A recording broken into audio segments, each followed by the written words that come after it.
Hello everybody, and welcome back to episode 5 of Don't Starve.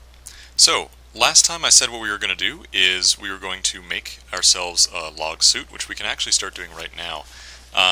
We have plenty of logs, but what we don't have is enough grass. So as I talk about what we're going to do today, I'm going to go get some. So yes, we're going to build ourselves a log suit today. But additionally, I talked about the fact that we're going to start working on sustainability and preparing for winter.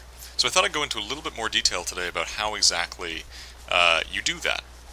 And so one of the major things that we need to worry about when winter is sort of coming is that, well, we don't get to do very much exploring when winter comes. Because of the freezing factor, which I'll talk a little bit more about once we actually get into winter, because of the threat of freezing all the time, it's very difficult to actually get away from camp for any length of time and explore. But the world has a lot of interesting things out there. And if we want to find Maxwell's Door, for instance, and get ourselves into adventure mode, which is a possible route, if we want to do that... Oh, what am I doing making planks? No. There we go. Can't carry more stuff. That's okay. Drop that. We need to actually find it, because obviously it's hidden somewhere in the world. There we go. Now we're going to put that on. And I'm actually going to... I don't have quite enough logs to build a chest, so we're actually just going to throw that on the ground for right now. I'm going to go get myself some more logs. Actually, no, I think I might prepare ourselves for a day out. So I'm going to get ourselves a shovel, another one, because I know I already have some. What's Chester carrying here? Chester is not carrying enough. So here, I'm going to eat these. That's too bad. I'm going to heal up with some spider glands. This is the other great thing about killing spiders, is that they do help you with health quite a bit. And before I go, I am going to cook up a bunch of berries. So, essentially what I'm going to do, guys, is prepare to do some exploring. That's the big sort of theme of this particular episode. What you can't really do very much of in winter is explore. And if you'll notice here, we've explored some of the map, yes, but there's a whole whack out here that we have not done. There's a bunch down here that we haven't done. There's a bunch up here. There's basically everywhere we've done a poor job of exploring to the full extent. The proper, sort of quote-unquote proper method of exploration I haven't really shown you yet, and I will today. What it involves is going along the edges. And so you trace out the border of the entire map, and then from there you can explore the interior. But once you find the outer limits of everything, you're more able to explore fully and sort of know what you're dealing with. So that's going to be something that we're going to try to do today. And so when we do that, the reason I made another shovel, what we're going to do when we do explore is we're going to be taking up things like saplings and grass, and we're going to bring them all back home to our base. And so the point of this... Oh, now I'm eating past, but I'm just sort of healing myself up here. What is the point of doing that? It's to prepare ourselves for winter in that way. So our whole hope here is essentially to... and I'm going to go and cut some trees down while we wait. Hopefully dodging the tree guard, which no doubt is around here somewhere. Now, where's my... Right, we want to go in this general direction. The worst part of it is that I actually... Oh, I changed the map around, that's why. I don't actually remember where he is. I think he's up here. Yes, so we're preparing for winter and exploring at the same time. It's going to be a dual-purpose sort of thing. The thing about that is that Don't Starve is a very time-sensitive game. And so the unfortunate piece is that what I've been doing while I've been talking to you guys and sort of trying to explain the game a bit is I've been wasting a whole lot of time. I've been sort of sitting there and talking on the screen. Really, by day 9, we could very well have done a lot more exploring and a lot more sort of stuff in general. But I mean, this is the point of this is to show you the sort of fundamentals, and going slowly is not necessarily a bad thing. Now, the other thing is here, you can with a shovel you can dig up tree trunks, and it gives you more logs. So it's a good thing to keep in mind. Now, dusk is coming soon, and I'm wary about chopping trees at dusk, because we know what happens when that happens.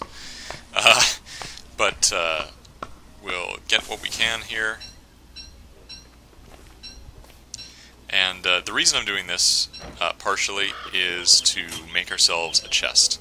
That way we can go and throw a bunch of our stuff in there, and then tomorrow we can adventure with sort of a sound peace of mind here. Okay, so that's enough for right now. I'm not going to get any more. This should be fine. We can take some of Chester's inventory away. I'm going to go south here because, again, I'm a little worried about the tree guard. Now, notably, I'm not sure if I mentioned it before, tree guards are big and scary, yes, but tree guards are also not the hardest thing in the world to kill. It's got to be said. They essentially are, they're very, very slow. They can kill you in 3 shots if you have full health, and right now they'd kill me in 2. They do 50 damage a shot. But, at the same time, they are very slow, and as I sort of sloppily demonstrated last episode with the hounds, you can kite them, just like you would a hound, except you can actually kite them more effectively. You can wait, you can hit them 3 times and run away before they actually, before it matters. You can hit them 3 times, run away, and then run back, and it should be fine. So I'm going to start this up by left-clicking, not right-clicking, and I'm not going to drop them. I'm clearly on my game today. There we go. And we're going to make ourselves some boards. 3 is all we need, and we've got 1 on the ground there. We're going to temporarily dump... let's put the flint in the ground, just because. And we're going to make with this a chest, like so. And we can put this anywhere we like. I'm just going to plop it down right here for the moment. So, what can we put in a chest? Well, we want to keep twigs around, because twigs are good for building tools, and for that matter, we also want flint. These are things to think about when you're going exploring. What do you actually need, and what won't you need? We're probably not going to need silk, so I'm going to put that up there. We will most certainly need a spear.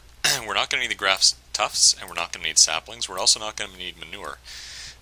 We will need better tools, though, and so I'll make some of those before I go. Logs are good for fire, grass is good for fire, so we're going to keep those around. Okay, and we have some food, too. We can put the seeds back here. Now, what's Chester got? Chester has some stale berries and stale petals. That's fine.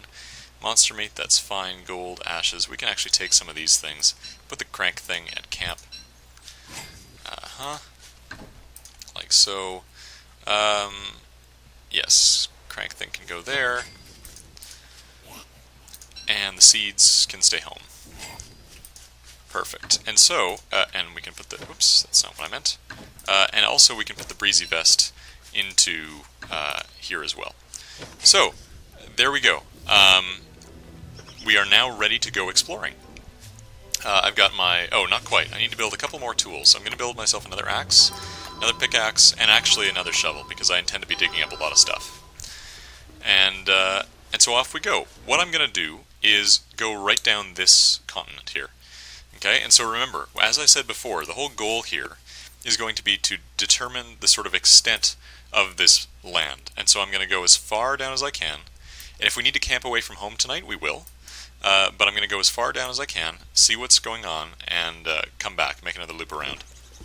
Okay, so this is sort of the major way to extend your understanding of the world you're in. And at the same time, like I said, as we go, we are going to be picking up materials like grass, like trees, all of this stuff. Anything that we think we need. Okay, so there's the ocean. We're going to skirt all the way around it. We're also going to be taking note of our surroundings, and so marking them for future reference. So if we think something's interesting or cool, then we'll go back to it later. So here's a spider den I'm seeing. What level is it? It's level 2. So we... Oh! Damn it, Chester. Gotta get the spear out. Okay, never mind. That's fine. The trick, by the way, about spider dens is if you stand on the edge of the web, like so, they'll send out a little scouting party. If you actually fight them, they'll send out a whole lot more. So I'm actually not going to do this. I'm going to run away. But the reason they came out there is because Chester walked on that grass, and that will trip them off as well. Oh, okay. Okay, perfect. And I needed some healing anyway, so there we go. Perfect. So, off we go. Adventuring, adventuring. What did I just hear? I heard a pig. That's cool. Okay, so that means that, no, I do want to stick to the side here. But a pig means, oh, more spiders, very good. Another level 2 den. So, let's talk a little bit about spiders. Spider dens come in 3 varieties. You have variety number 1, level 1, where you can take the whole thing yourself with absolutely no trouble. It is, 1 spider will come out to scout what's going on if you step on it, and I think the nest has 3. No problem. Here we go. We might have to equip ourselves here. That pig's going to have some trouble if I don't help him. So I'm just going to have spacebar up, by the way. I'm not doing any targeting. There we go. Now that spider is attacking my chest. And there we go. So, that was unintentionally interesting. Yep, so you got a level 1. Which is you can do yourself. Level 2 is a bit harder. They have those yellow jumping spiders. Now, I think we cleared out most of the spider den here just with that pig, so we're going to see if we can break it. Yes, we can. Level 3 dens have a lot of spiders in them. They're basically impossible to take on your own without using something like fire. I'm actually going to put some of my extra tools in Chester here just to get them off my bar. There. There we go. And level 3 dens can also spawn spider queens, which are a boss, and they are quite scary. They do a lot of damage. I believe they do the most damage of any monster in the game. It's 80 damage a shot. Maybe Deerclops beats them, but I'm not sure. Here's another pig village, just like the one upstairs, except this one is quite a bit more full. I'm not going to do very much with this. I'm still going to go along the edges here. I can see there's another continent in this direction. But notice there's a bunch of berry bushes. There's a lot of pigs. There's a lot of berry bushes. I'm taking note of this. And flowers, too. So that in the future, if I'm hard up for any of those things, I can come back here. Oh, now what's this? Evil flower and a spear. Ah, okay. So here is another part of the wooden thing. So we're going to pick up the box thing, and we're going to pick up this gnome. Going to put them in Chester's thing here. Like so. Beautiful. So that's interesting. So now we've got 2 parts of the wooden thing. Now the wooden thing is not Maxwell's door. It's a common misconception that the wooden thing will put you into adventure mode. It will absolutely not put you into adventure mode. What it will do is put you into a new world. Now if you stay in sandbox mode and you don't go into Maxwell's door, you're actually allowed to take your entire inventory worth of stuff with you into the new world. However, if you're going into adventure mode, you can only take 4 things. Now what's this? Oh, it's a pig torch. So, quick interjection, there's so much to distract you in this game. A pig torch spawns this guy, which is actually a pig guard, not a pig. If I get near him, he's going to attack me.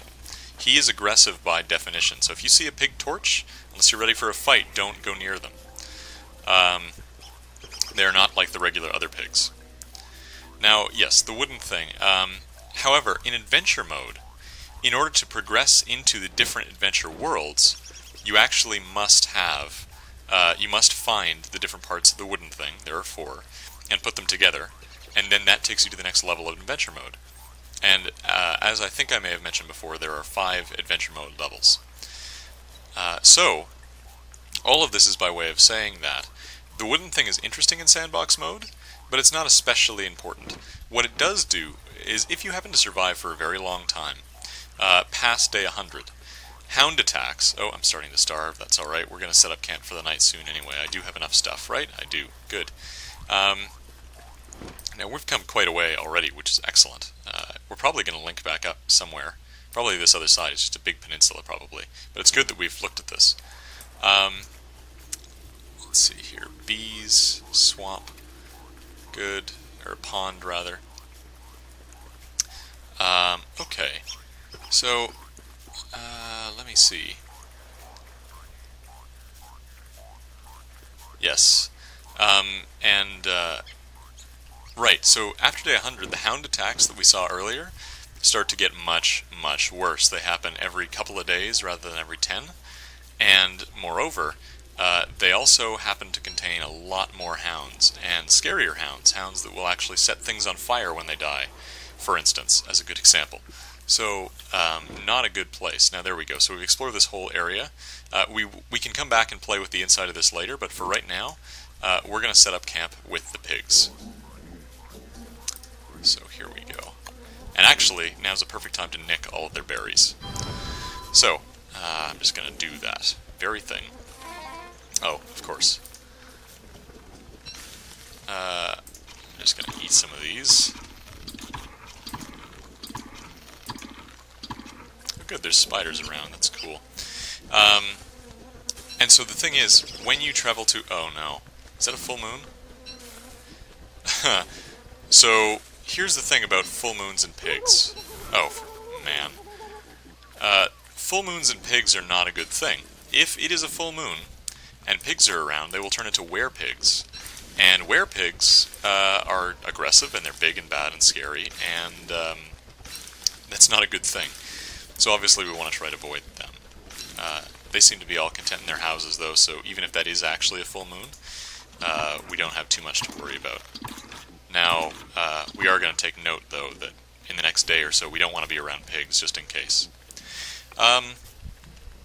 Yes, going through the wooden thing after day 100 or so will reset the hound count, if I'm not mistaken, and so the advantage in that score is that it makes you a whole lot safer.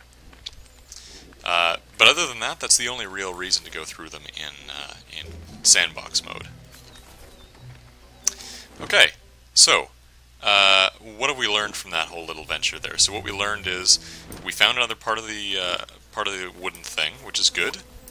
Just for reference, let's put the pine cones in Chester, and we can put, I'm not sure, let's put these guys in there too.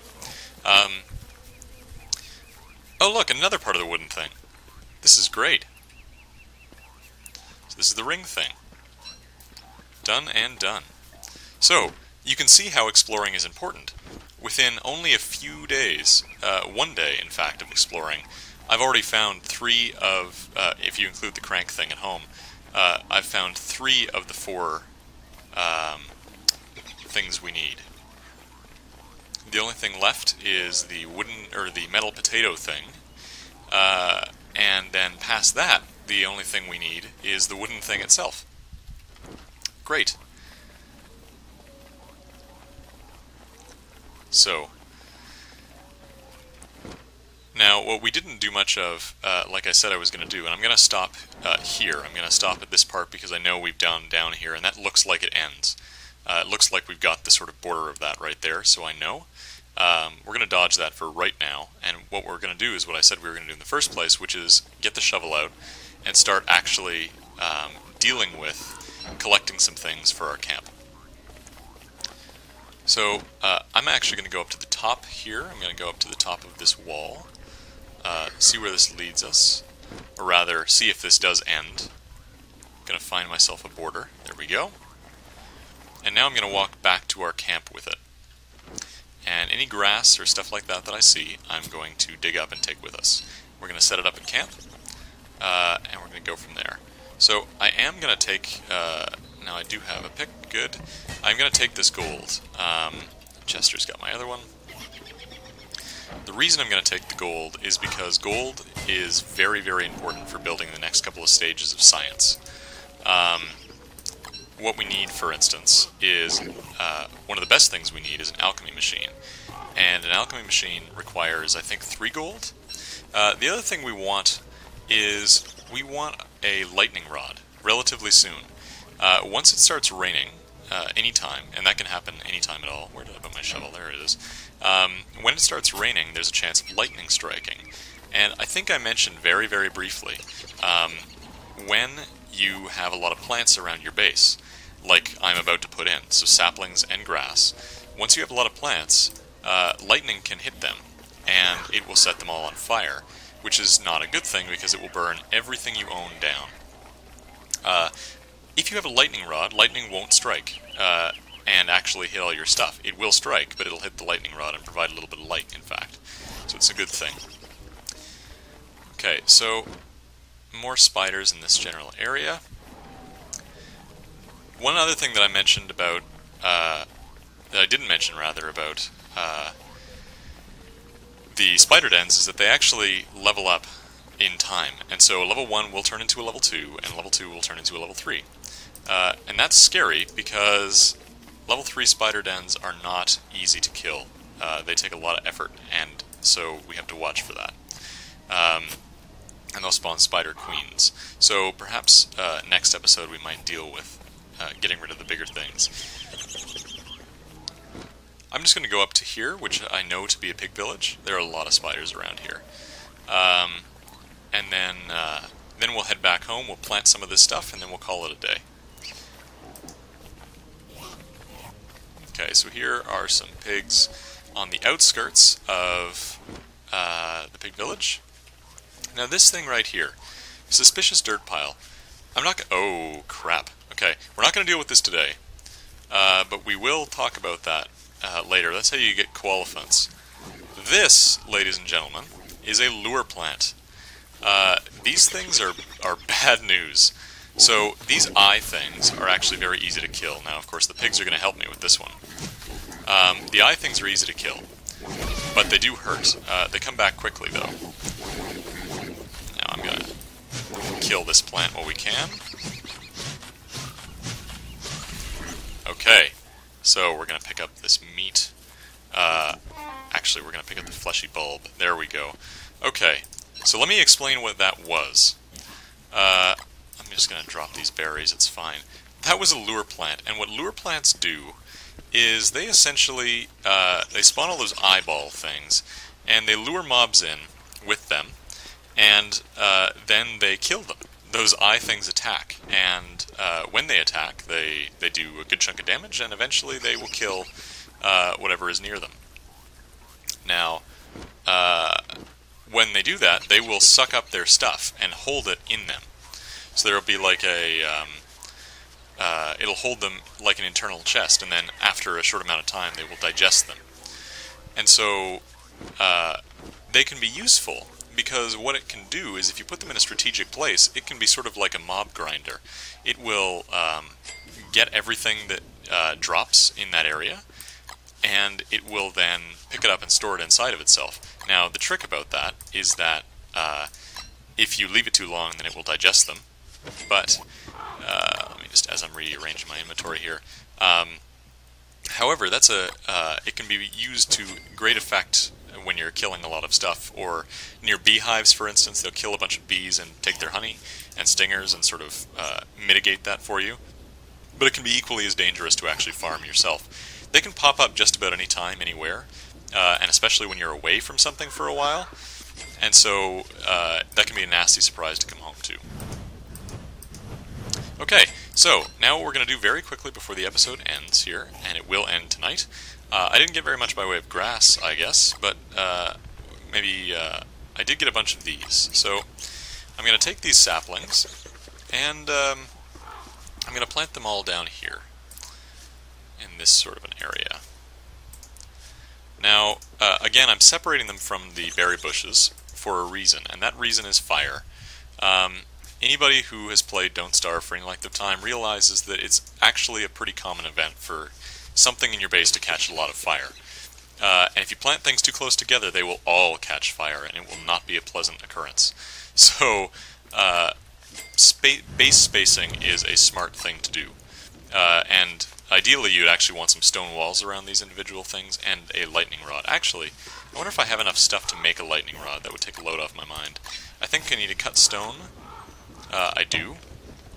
And I think I need a bunch of gold, which I have. Yes, perfect. Now, in retrospect, I probably could have done with building an alchemy engine rather than a lightning rod, but now we are covered, which is great. Okay, so let's review real quick. So what did we do today? Today, we explored. That was our primary objective. We talked a little bit about spider dens in more detail. We talked about why you explore. We talked about how to do sustainable things, and how to get some stuff in your base, and moreover, how you actually should space it so that it doesn't catch fire.